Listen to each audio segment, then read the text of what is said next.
No hay nada más difícil que dar caza a un cazador de hombres.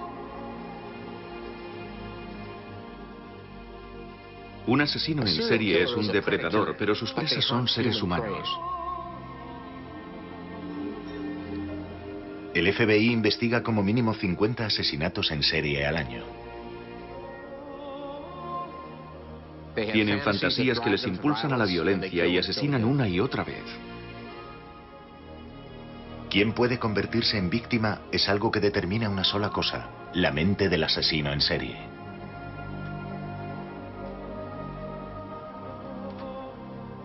Un perfil es un retrato psicológico del asesino, una especie de mapa de la mente del homicida.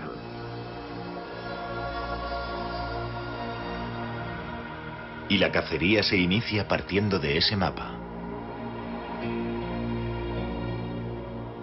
Alexandria, estado de Virginia, cerca de la ciudad de Washington.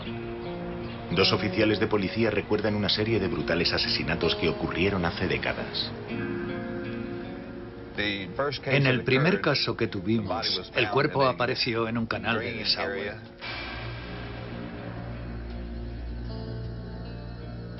El detective Tom Morhead resume la historia del caso a su visitante. En el caso de la segunda víctima pasaron 6 semanas desde la denuncia de su desaparición hasta que la encontramos, aunque su coche apareció de inmediato.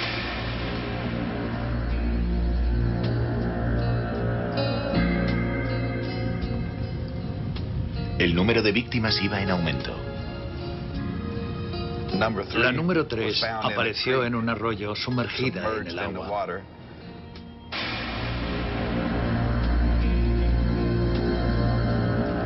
Hubo abusos sexuales en todos los casos. Al hacer la autopsia, enviamos los fluidos al laboratorio. La conclusión es que habían sido violadas. Los detalles de los asesinatos eran tan truculentos que impactaron incluso a los investigadores con más experiencia. 2 fueron acuchilladas. La que había estado desaparecida durante 6 semanas recibió 20 puñaladas en la parte superior del cuerpo. El forense dijo que había habido ensañamiento, lo que a menudo quiere decir que el asesino actúa llevado por una especie de frenesí. 5 mujeres, 3 de ellas asesinadas en el plazo de un mes. En el momento de la investigación no teníamos ni idea de quién podía ser, así que nos preguntábamos cuánto tiempo pasaría hasta el siguiente asesinato. ¿Qué impulsa a un hombre a matar a sus semejantes? No hay respuestas sencillas, pero Robert Ressler se ha puesto como objetivo el encontrarlas. Él encarna el perfil del perfilador psicológico. Robert Ressler comenzó su carrera como investigador militar en el ejército norteamericano. Estuvo destinado en Europa y en el Extremo Oriente. En el ejército aprendió cómo se capturaba a los criminales. Llegué a la conclusión de que si uno entendía los motivos del asesino, se podría dar con él mucho mejor. Comencé a estudiar psicología y continué como criminólogo. Cuando dejó el ejército, Robert Ressler estuvo buscando la manera de conseguir su objetivo. Quería trabajar para los mejores, y eso significaba el FBI. Pensé que aquí podría combinar mi conocimiento del comportamiento criminal y la psicología. Me interesaban especialmente los asesinos en serie, porque pensaba que en su caso la psicología tenía un papel fundamental en el cómo y el porqué de sus crímenes. Cuando Ressler entró a formar parte del FBI en 1970, su interés por la psicología moderna no se vio con buenos ojos. El FBI era un lugar donde contaban las pruebas concretas. A pesar de la oposición interna, Ressler elaboró un plan para estudiar el comportamiento de los asesinos en serie. Lo llamó perfilar.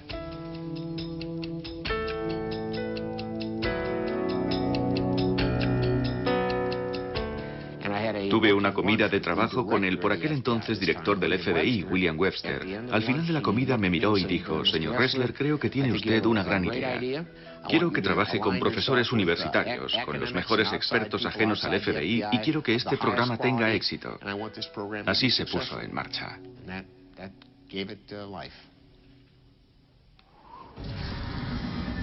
Otra vez en Alexandria, en el estado de Virginia. El asesino había apuñalado a su víctima primero en la espalda, luego por delante y finalmente por todas partes.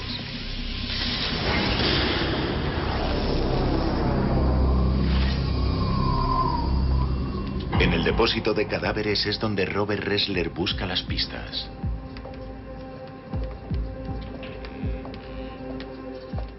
Cada vez que entro en una sala como esta, experimento el temor de que voy a ver algo peor de lo que he visto hasta el momento.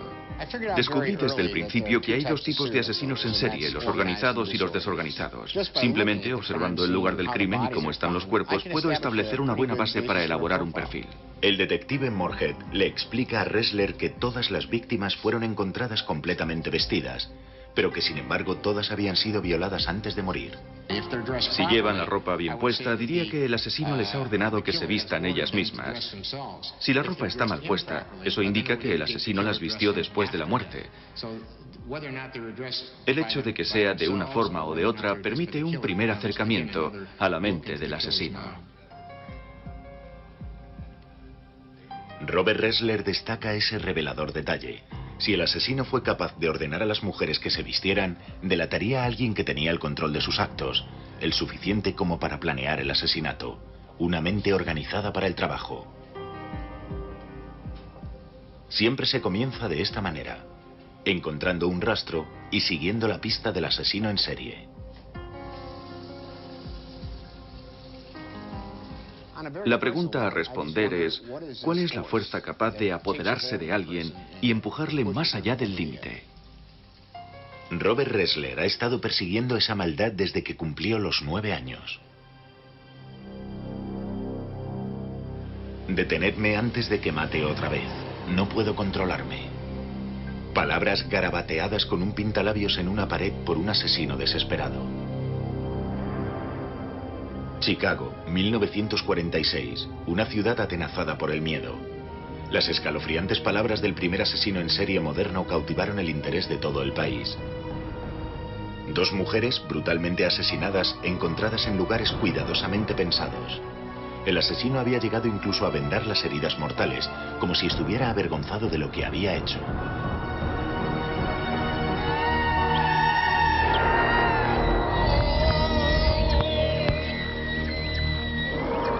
Me vino a la cabeza que yo debía haber hecho algo. Y me di cuenta de que debía tratarse de una niña.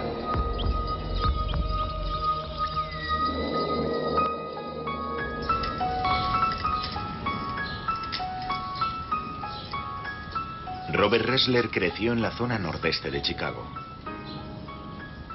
Es bueno estar de vuelta en Chicago.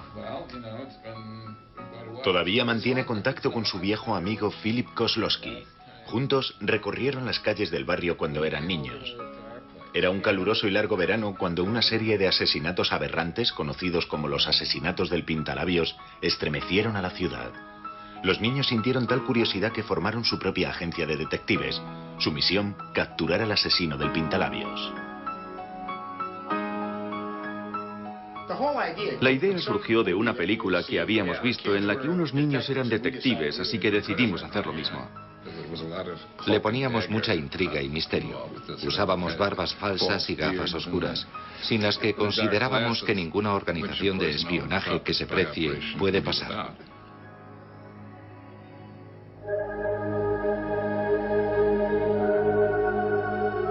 Pero los juegos terminaron pronto, cuando el asesino actuó de nuevo.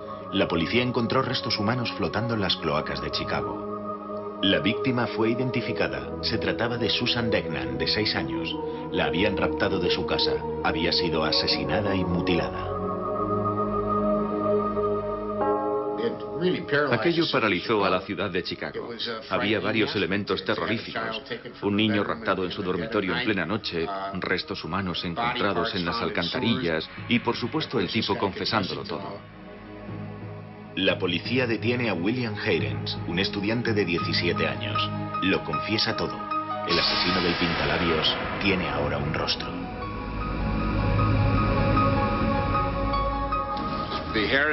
El caso Heirens tuvo un tremendo impacto en la población de Chicago. En tu caso te llevó de hecho a intentar introducirte un poco en la mente de esa persona y descubrir las razones por las que lo hacía. Y luego eso te condujo hacia la carrera que acabaste por elegir. Así es. El asesino del pintalabios suscitó mi curiosidad y eso nunca me ha abandonado. Yo quería entender a la gente que era como William Heirens. Heirens entraba en los apartamentos de mujeres jóvenes. Cuando le sorprendían, asesinaba casi sin pensarlo. Matar no era una satisfacción, era un mal necesario. El hecho es que sufría un verdadero impulso obsesivo-compulsivo que lo llevaba a efectuar esos robos, y se hizo tan fuerte que ya no podía resistirse a él. La pregunta era, ¿sufren estos asesinos impulsos irresistibles o se trata de una compulsión ante la que deciden no resistirse? El joven Ressler estaba fascinado. Tomé una decisión, quería convertirme en un detective de verdad. ¿Te acuerdas de aquel tipo que solía llevarnos la compra a casa? El hombre que llevaba la compra a casa de los Ressler no era otro que uno de los más terribles asesinos en serie de nuestros tiempos.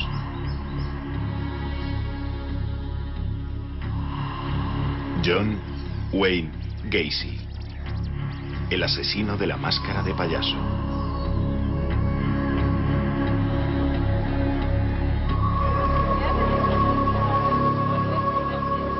Los payasos asesinan con impunidad.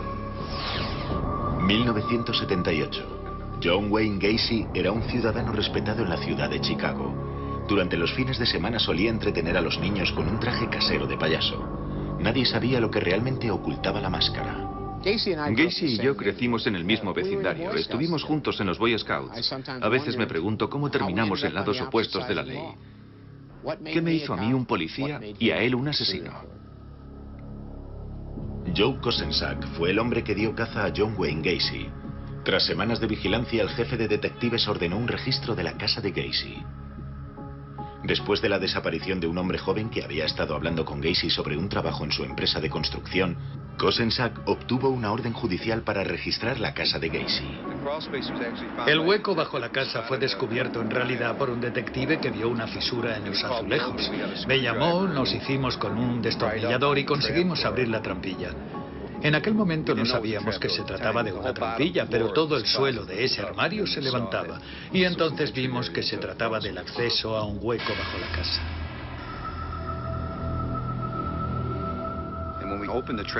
Un agente de la científica penetró a través de la trampilla hasta el hueco y al cabo de 5 minutos salió arrastrándose y nos dijo que había 3 cuerpos allí abajo.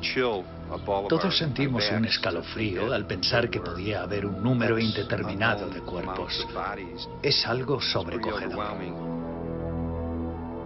Escuché la noticia por la radio. Era un caso importante. Alguien que había planeado asesinar a 33 personas de forma premeditada. Era exactamente lo que estaba buscando para poner a prueba mis teorías sobre los asesinos en serie organizados. Ressler voló a Chicago y se ofreció a ayudar a Joe Kosenczak en su investigación. Me incorporé a la investigación cuando comenzaron a aparecer los cuerpos. Fui a la oficina local del FBI y les dije, ¿qué puedo hacer para ayudar? Pertenezco a la unidad de ciencias del comportamiento del FBI. Tenemos algunas ideas respecto a este material. Una de las cosas que les indiqué que hicieran fue buscar los objetos personales de la gente declarada como desaparecida en esa zona. La policía encontró un carné en el archivador de Gacy. Pertenecía a un hombre joven que había desaparecido varios meses antes. Y eso encajaba con un montón de cosas que tú nos habías contado sobre esos tipos. Sí, esa es una de las cosas que descubrimos sobre ellos, que conservan objetos personales de sus víctimas. El asesino en serie se queda con los anillos del colegio, las cadenas de oro, las hebillas de los cinturones, los carnés de identidad. Para él son trofeos o souvenirs que le recuerdan sus momentos de éxito y satisfacción, lo cual puede recordar una peculiar forma de comportamiento normal. Lo que fue realmente interesante es que las pruebas, la mayor parte de las pruebas que encontramos, se hallaban sobre el aparador de Gacy en su dormitorio, el cual a mí personalmente me recordó una especie de altar. De la casa de John Wayne Gacy fueron saliendo un cuerpo tras otro. La mayor parte de los cadáveres se encontraba en avanzado estado de descomposición. Para los agentes fue una tarea horrible.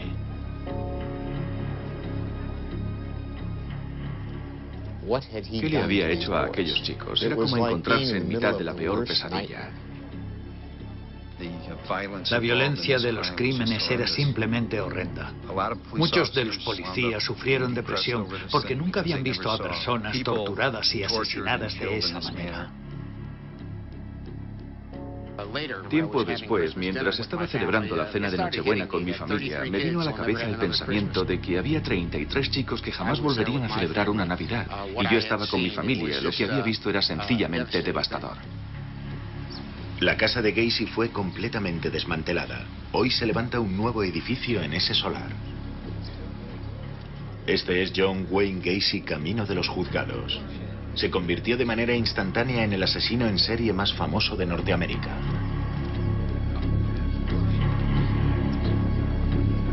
Durante su juicio, Gacy mantuvo que los crímenes los había cometido un alter ego. Puede que eso fuera una mentira, pero encajaba con mi convicción de que incluso un asesino en serie organizado puede disociarse de sus crímenes. Gacy aguardó en su celda el veredicto, pero no hubo sorpresas. Fue condenado a muerte.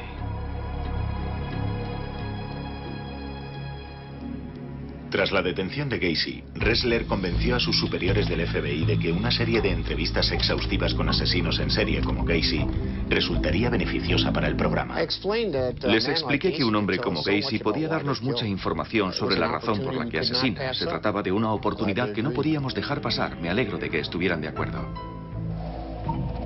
Así pues, Robert Ressler dirigió la primera entrevista en profundidad con John Wayne Gacy. Permitió dibujar el primer mapa detallado de la mente de un asesino en serie. La entrevista con Gacy reforzó mis teorías sobre los asesinos en serie. Demostró que un hombre que aparentemente tiene control sobre sí mismo y se desenvuelve con normalidad en la sociedad puede ser un depredador letal. Un asesino organizado es el más peligroso. El método de la cuerda es un torniquete, así que sirve para cortar el paso del aire. Si vas a matar a alguien, simplemente se lo pones alrededor del cuello y le das unas cuantas vueltas hasta que la persona deja de moverse. Finalmente llegó el día del ajusticiamiento de John Wayne Gacy. Había pedido que Robert Ressler estuviera presente durante la ejecución, pero el agente del FBI se negó. La noche de la ejecución, Robert Ressler se despertó justo después de medianoche, precisamente en el momento en que John Wayne Gacy moría. Ressler estaba sudando y tenía problemas para respirar. Estuvo mirando un cuadro, un regalo que Gacy le había hecho después de su primer encuentro, un autorretrato del asesino vestido de payaso.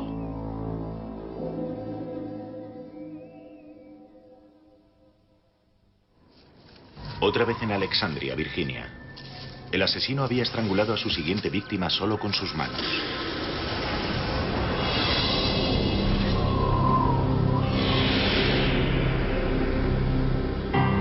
El siguiente paso.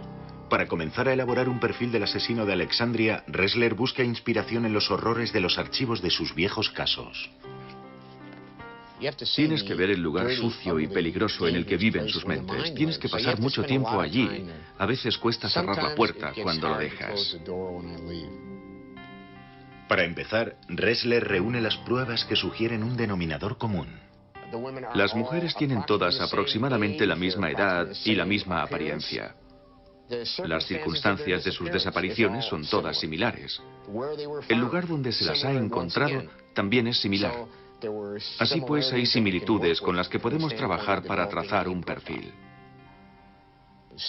Apuñalamiento, ahogamiento, estrangulación. Este tipo no ha encontrado todavía su pasión. El asesino en este caso es casi seguro un varón joven. Yo no iría buscando a un varón mayor y experto que haya entrado y salido de la cárcel varias veces. Yo diría que es alguien menor de 30 años. Un individuo que ha vivido una infancia perturbada. Un individuo que proceda de un hogar disfuncional. La ausencia del padre estaría casi cantada. Utiliza a sus víctimas como objeto de su propia satisfacción sexual. Ha asesinado 5 veces y lo volverá a hacer. No se detendrá a no ser que alguien lo detenga. No siempre es posible atrapar a un asesino en serie antes de que ataque de nuevo. Algunos de ellos son tan escurridizos que asesinan durante años antes de que se les atrape. Como Ted Bundy.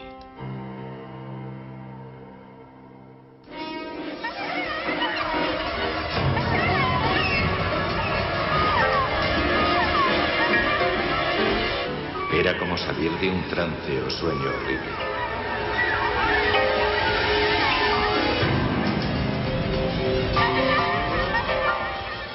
Si ha habido un hombre que me asustara de verdad, ese fue Ted Bundy. Y todavía no sé realmente si he descubierto cómo era. Seattle, Washington, 1974. La policía investiga la desaparición de 6 estudiantes universitarias. 2 más fueron secuestradas a plena luz del día. Todas eran mujeres jóvenes con las mismas características, morenas, hermosas, y todas fueron golpeadas hasta morir. Bob Keppel de la policía de Seattle estaba a cargo de la investigación y aún hoy en día sigue obsesionado con el caso. Bundy es un verdadero enigma. Intentar descubrir un patrón de conducta en él sería realmente difícil porque actuaba de maneras muy distintas. No sabíamos nada sobre sus métodos cuando empezamos a encontrar a sus víctimas. No podíamos identificar ningún patrón porque solo encontrábamos huesos. Bundy era un animal y cualquier otra cosa que quisiera ser. Bundy es en realidad lo que yo llamo un camaleón. Este tipo podía cambiar de aspecto casi en cualquier situación. Tiene tantos rostros que podía ser cualquier cosa que quisiera ser. Podía estar en un campus universitario haciéndose pasar por un joven profesor adjunto. Podía pasar por un loco del esquí. Podía ponerse un traje y una corbata y ser un joven abogado. Realmente daba la impresión de que el tipo podía transformarse para adaptarse a cualquier situación. Uno de sus trucos favoritos para atraer a sus víctimas. Bundy se ponía un brazo en cabestrillo y dejaba caer unos libros. Les pedía a las jóvenes que se los recogieran. Entonces las golpeaba con una barra, las arrastraba hasta su coche, abusaba de ellas, las torturaba y las asesinaba. Y luego escondía sus cuerpos en el bosque. Chicas con bikini, pelo largo, menudas, ese era su estilo de víctima.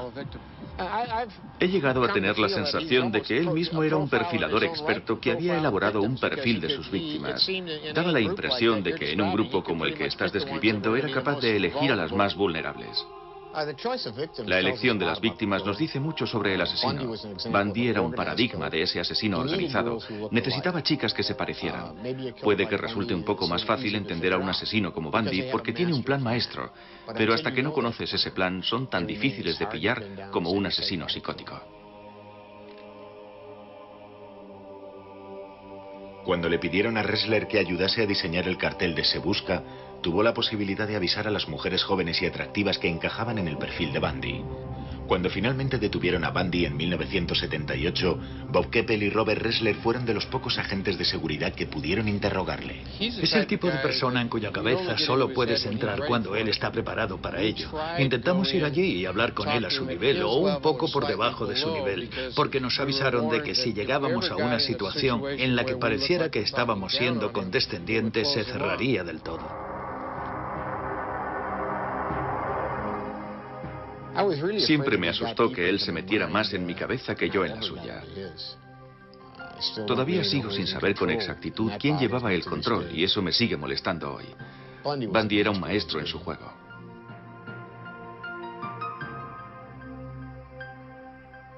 La última treta de Bundy consistió en ofrecerse como asesor de la Unidad de Ciencias del Comportamiento. El asesino maestro pretendía dar clases a un grupo muy selecto, pero el FBI rechazó ese trato. 24 de enero de 1989. Todo el mundo aguarda la ejecución de Bundy. En su celda, el asesino lee un libro. Sabe que el fin está cerca. En el exterior se ha reunido una multitud para celebrar su muerte.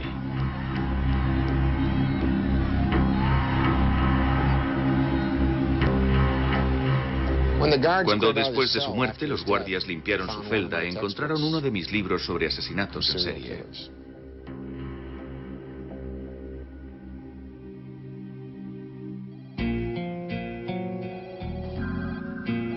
Bundy nos enseñó una cosa: se necesita un esfuerzo organizado para analizarlos a ellos y a sus crímenes.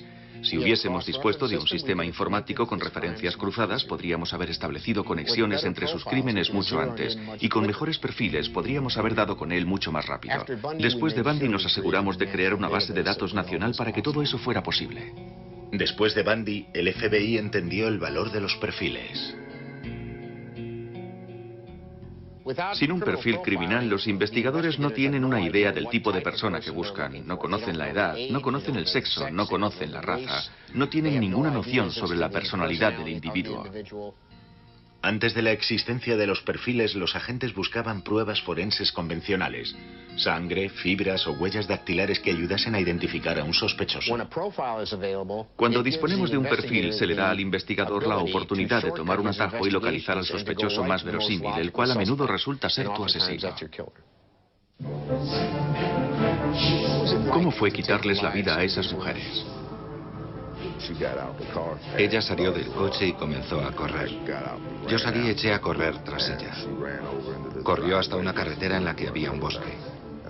La apuñalé por la espalda y cayó al suelo. Creo que la apuñalé 4 o 5 veces más.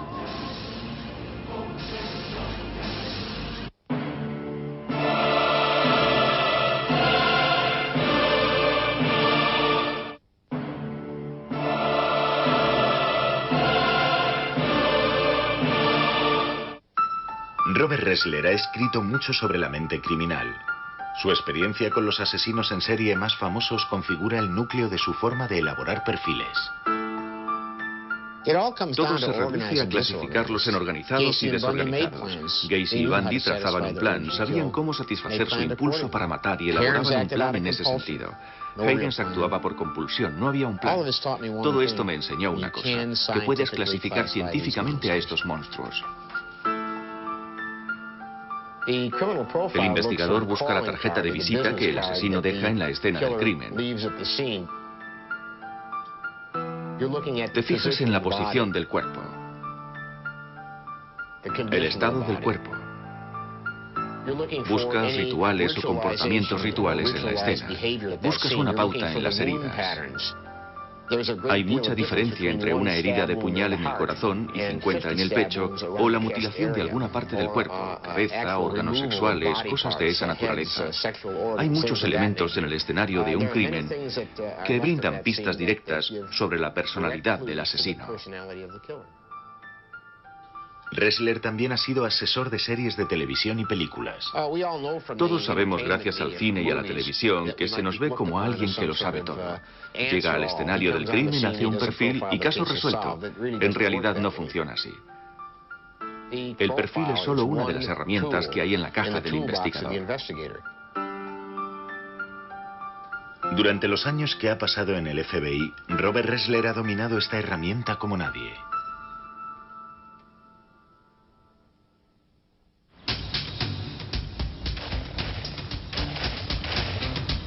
Academia de Entrenamiento del FBI en Quantico, Virginia.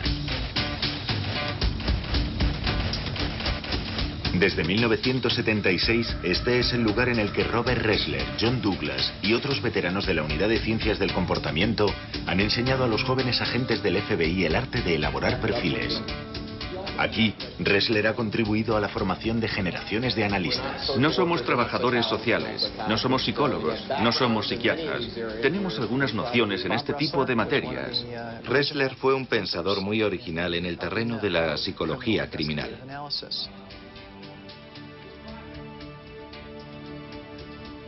Steve Bann es el actual director de la Unidad de Ciencias del Comportamiento.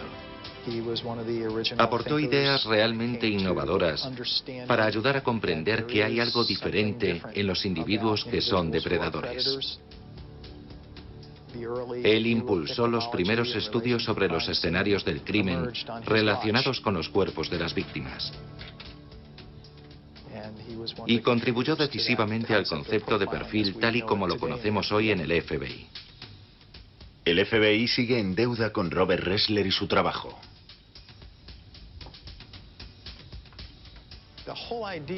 La simple idea de ir a una cárcel e intentar comprender cómo funcionan las cabezas de esas personas que han sido los asesinos en serie más famosos es tremendamente original.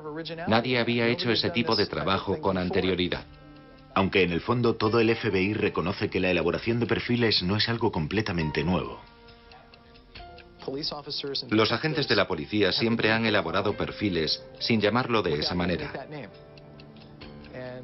El hecho de que el FBI o Bob Ressler o sus socios hayan aparecido en el siglo pasado o las 2 últimas décadas y hayan organizado algunos de los conceptos que los detectives vienen usando desde hace cientos de años, ¿es un nuevo conocimiento salido de la nada? No. La elaboración de perfiles no es un arma que haya acabado con los asesinatos en serie. Se considera que solo en Estados Unidos andan sueltos entre 30 y 50 asesinos en serie.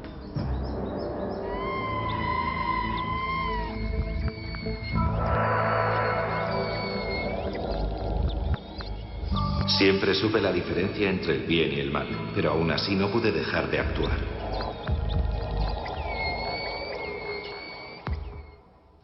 Septiembre de 1983. Tuvimos el caso de un niño repartidor de periódicos desaparecido cuyo cuerpo se halló en Omaha, Nebraska. El FBI pensó que podía estar relacionado con un caso de Iowa a unas 300 millas de distancia. Me ordenaron que fuera a Omaha de inmediato. Es siempre peor cuando se trata de niños. Yo también tengo hijos y eso lo hace más difícil. El cuerpo del chico apareció en un campo contiguo a una carretera de grava, a 6 kilómetros de donde había dejado su bicicleta. Me ordenaron que ayudara a las fuerzas de seguridad locales y al FBI que elaborase un perfil criminal y un análisis criminal para ayudar en la investigación. Cuando el agente local del FBI me llevó al escenario, me fijé en la ubicación del cuerpo, justo al lado de la carretera sobre la hierba. Ressler percibió que el asesino no se había molestado en deshacerse de su víctima en un arroyo cercano. Esbocé un perfil previo. El individuo era probablemente una persona joven, quizá no muy fuerte, que encontraba difícil acarrear un peso muerto y posiblemente había abandonado el cuerpo antes de lo planeado. Al mismo tiempo tuve la sensación de que se trataba de un principiante, que no nos enfrentábamos a un asesino en serie con experiencia, sino que posiblemente se trataba de su primer crimen. Robert Ressler se puso a trabajar y redactó su primer borrador. En mi perfil expuse, el autor del crimen debe tener un problema sexual crónico, con experiencias sexuales extrañas y pervertidas a lo largo de su vida.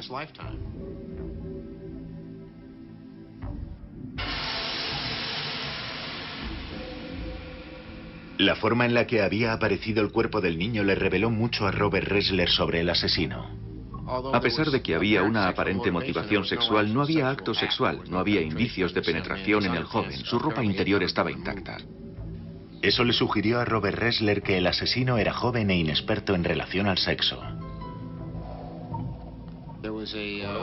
Faltaba un trozo de carne del hombro del chico, un trozo que había sido rebanado.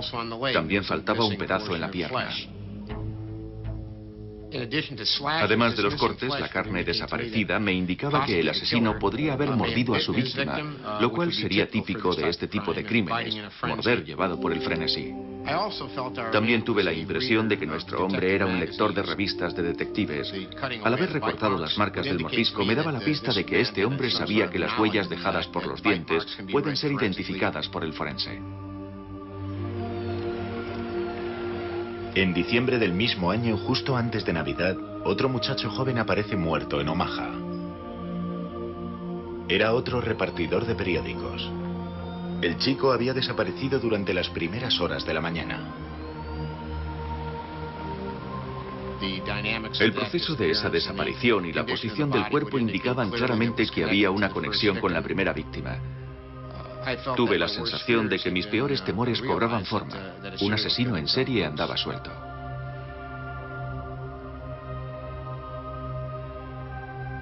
El segundo asesinato había sido diferente del primero en un aspecto crucial.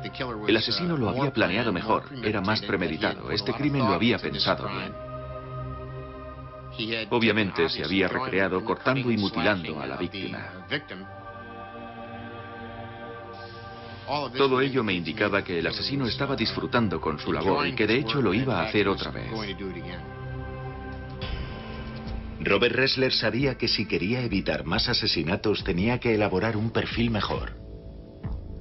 Revisé mi primer perfil. Ahora tenía la impresión de que el asesino residía en la zona de Bellevue o más probablemente en la base aérea. Ressler llegó a esa conclusión porque el asesino había demostrado estar demasiado familiarizado con el entorno y porque parte de la cuerda con la que había atado a sus víctimas era utilizada solo por el personal de las fuerzas aéreas. Me encontraba en casa cuando sonó el teléfono. Mi esposa contestó y me dijo que el FBI me llamaba desde Omaha, Nebraska. Me dio un vuelco al corazón porque pensé, oh no, otra víctima. John Juber, 21 años, 1,70 m, 74 kilos de peso. Un técnico de radar de escasa graduación de la base aérea. El agente me dijo por teléfono que habían encontrado a un buen sospechoso. Estaba bajo custodia y encajaba con numerosos aspectos de mi perfil. La policía había hecho el seguimiento de un sospechoso que vivía en la base aérea. Cuando registraron la habitación de Juber encontraron 24 revistas de detectives. Se confirmaba incluso este pequeño detalle del perfil de Ressler. Mi perfil ayudó en la captura del asesino y eso me llenó de satisfacción. Di en el clavo con las revistas de detectives, pero todo el asunto era terrorífico porque era solo un muchacho. Este caso me afectó más que otros, no solo por mi relación directa con su captura, sino también porque me mostró que los mecanismos de una mente criminal se aplican al margen de lo joven que sea el asesino. John Juber fue ejecutado en la silla eléctrica por los asesinatos de los dos chicos repartidores de periódicos. El caso de Alexandria sigue abierto. El asesino mantuvo bajo el agua a su siguiente víctima hasta que ella dejó de forcejear.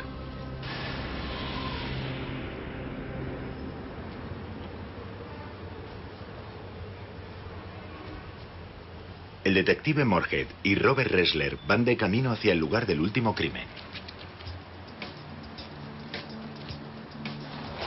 En este caso en particular, la mujer fue encontrada por unos niños que estaban jugando por los alrededores de este riachuelo y se metieron por la tajea. Encontraron el cuerpo como a la mitad, medio cubierto por toda la suciedad arrastrada por la tormenta que se había amontonado sobre el cuerpo. Y esta es la tajea en la que apareció.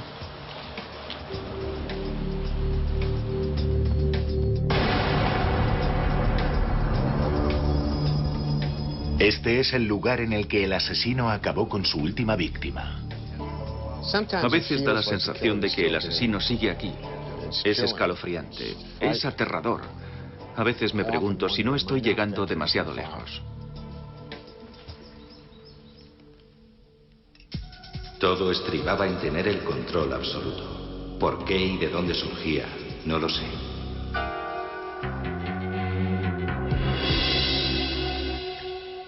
Milwaukee, Wisconsin, 1991. Aquí es donde Jeffrey Dahmer vivió y asesinó. Era como introducirse en el abismo. Aquí teníamos un pequeño apartamento en el que habían acontecido los peores horrores que el hombre pueda concebir.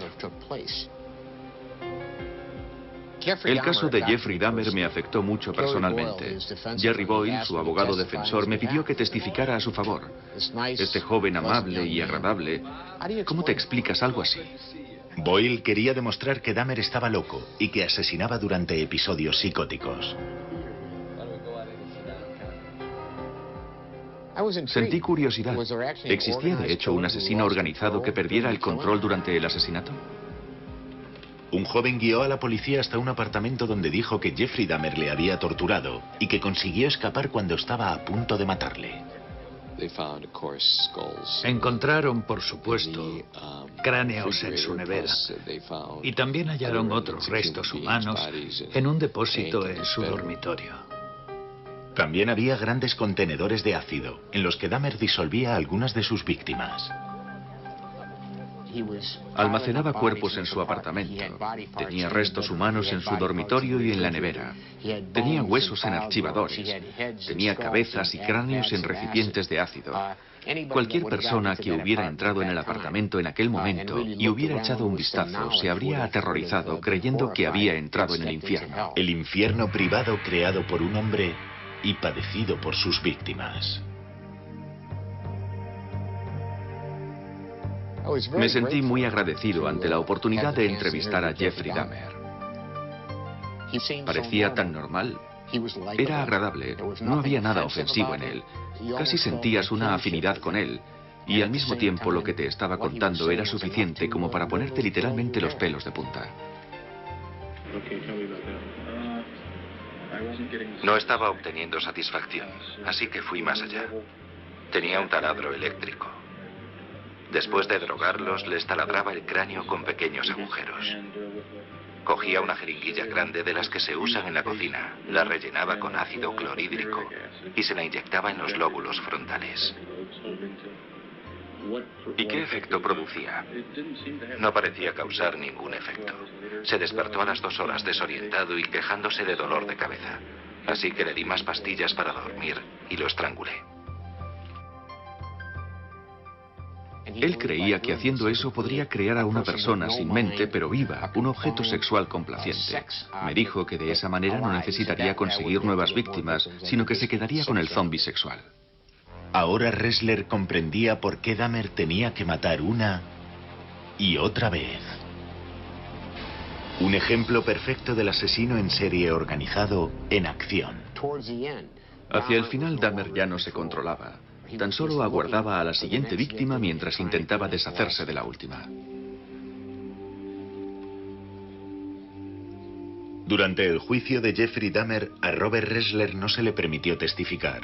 El juez rechazó la alegación de demencia. Ressler sigue convencido de que Dahmer estaba enfermo mentalmente cuando cometía sus crímenes. Tenía la sensación de que Dahmer era un caso clásico y perfecto de asesino en serie. Era blanco, era varón, no estaba casado. A pesar de que puede respetar la ley y las convenciones de forma rutinaria, una vez comienza a introducirse en sus fantasías y se permite a sí mismo hacerlo, llega a un punto en el que está al acecho buscando una víctima. En el instante en el que el joven llegaba al apartamento y la puerta se cerraba, Dahmer se perdía por completo. Llegado a ese punto, era presa de un impulso emocional para conseguir sus fines, que era tener relaciones sexuales con ese individuo inconsciente y tarde o temprano muerto. Mutilación, canibalismo, estas cosas tomaban el control. Dahmer ya no era capaz de dejarlo. Pero ninguna de estas explicaciones supuso la menor diferencia para las familias de las víctimas.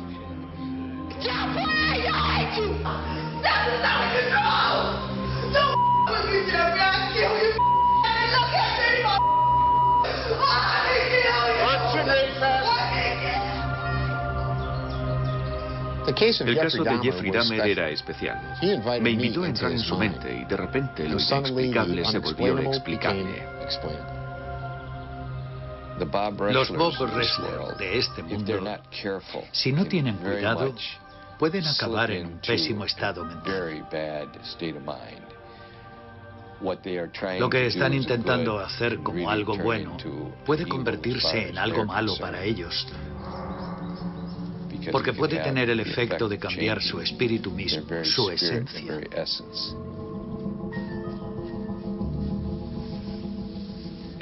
Caminan por el filo de la navaja.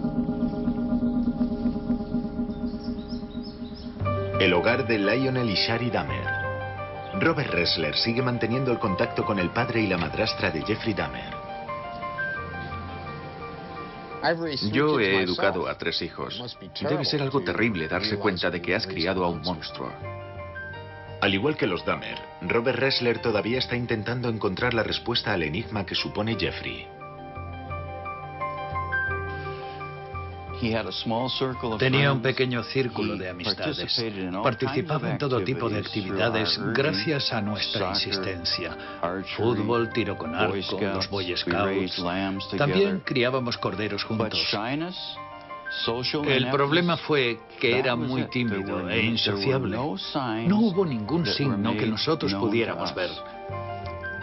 No sabíamos nada de sus merodeos por el barrio en bicicleta cuando tenía 13 o 14 años, buscando zorros muertos, marmotas o cosas así. Siempre vi a Jeff como un niño perdido. Vi a un niño pequeño perdido.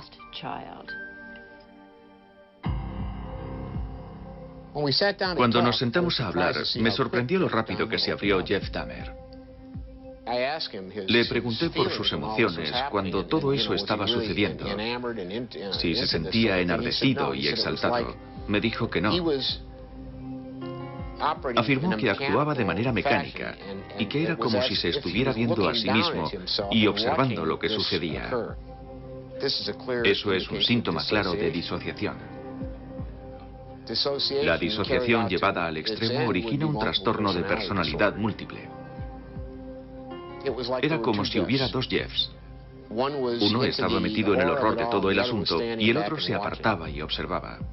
Dijo, me cubría una manta de plomo y tenía una horrible sensación de pérdida. Su última víctima me dijo que cuando consiguió escapar, Jeffrey estaba en el dormitorio, se balanceaba y canturreaba, y que parecía que se hallaba en una especie de trance. Cuando este joven regresó horas más tarde con la policía, Jeffrey no se había movido, seguía haciendo lo mismo. Dahmer cambió la forma en la que yo enfocaba toda mi elaboración de perfiles. Por primera vez estaba viendo a un asesino organizado que perdía el control en un episodio psicótico. Me enseñó que no todo era blanco o negro. Él no sabía en absoluto por qué estaba obsesionado con esos pensamientos, esos actos que realizaba. No tenía la menor idea de por qué hacía esas cosas. Te da una mayor comprensión de todos esos seres humanos con los que nos codeamos a diario y a los que en realidad no conocemos. No conocemos su lado oscuro.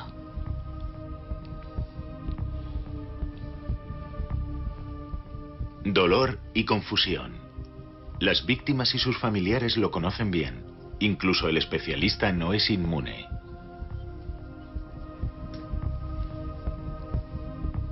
Jeffrey Dahmer me hizo ver el mundo con ojos diferentes. El depredador puede ser de nuestra propia sangre. Alexandria, una vez más. El asesino apuñaló 25 veces a su víctima con un cuchillo. Finalmente, la policía detiene al asesino de Alexandria. Cuando cogieron a Monty Riesel en Alexandria, casi entré en éxtasis. En un momento como ese hay mucho de gratificación personal. Riesler había apuntado que el autor sería un hombre joven, de entre 18 y 25 años. Monty Riesel tenía 17. Riesler había predicho que el asesino habría crecido sin un padre. El padre de Monty Riesel abandonó el hogar cuando el chico tenía 7 años. Cuando el chico fue detenido, me sorprendió un poco la edad. Yo había calculado, al pensar en la edad, que sería algo más mayor.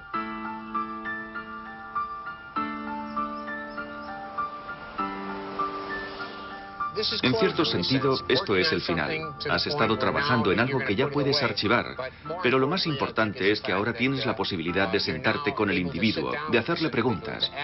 En cierto sentido, se convierte en una validación del perfil que has elaborado. ¿Has tenido razón? ¿Has dado en el clavo?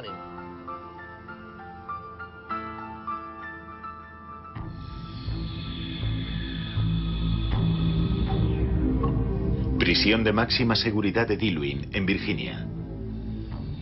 Aquí es donde Monty Riesel pasará el resto de su vida.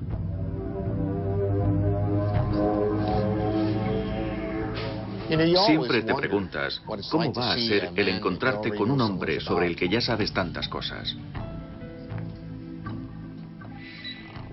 ¿Qué aspecto tiene un monstruo? Es siempre sorprendente. Una vez más, Robert Riesler se dispone a bucear en la mente de un monstruo.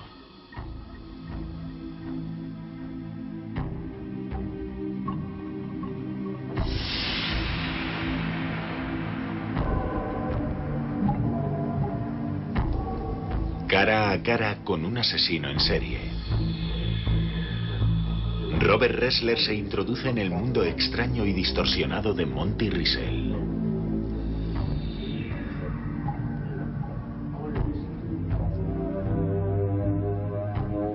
¿Cómo fue quitarles la vida a esas mujeres? Ella salió del coche y comenzó a correr. Yo salí y eché a correr tras ella. Corrió hasta una carretera en la que había un bosque.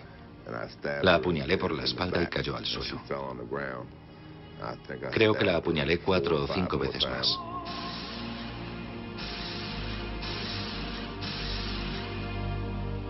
Todo lo que Robert Ressler puede hacer ahora es escuchar. Se fue haciendo peor con cada una. No solo en cuanto a la violencia. Te ibas volviendo más autoritario. Ya no negociabas. Más autoritario, más exigente, con más necesidad de poder. Buscaba el control total, la dominación. Tenía poder para controlar a otro ser humano. Y eso hacía que me sintiera invencible. No estabas buscando a nadie en concreto, ¿verdad? No, simplemente fue la emoción del momento. Estaba paseando y llevaba todas esas cosas en mi cabeza. Y me dio la impresión de que algo se rompía en mi interior. Simplemente tuvo la mala suerte de que yo estaba allí cuando ella volvía a casa. El trabajo de un psicólogo criminal termina aquí, dentro de la mente de un asesino. Tiene algo de magia. Es como si dispusiera de una llave o de una ventana, a través de la cual puede mirar. Y cuando mira puede ver lo que alguien está haciendo.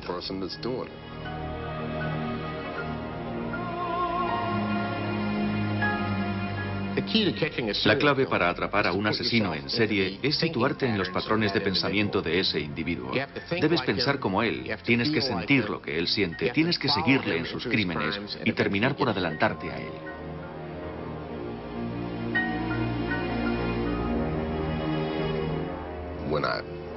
Cuando le hago un dibujo o le explico qué es lo que sucedió, parece estar allí.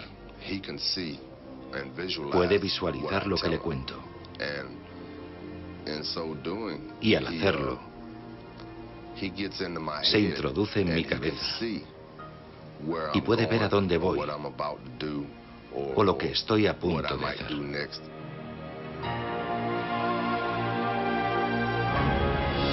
Y así, el asesino en serie completa el perfil del perfilador.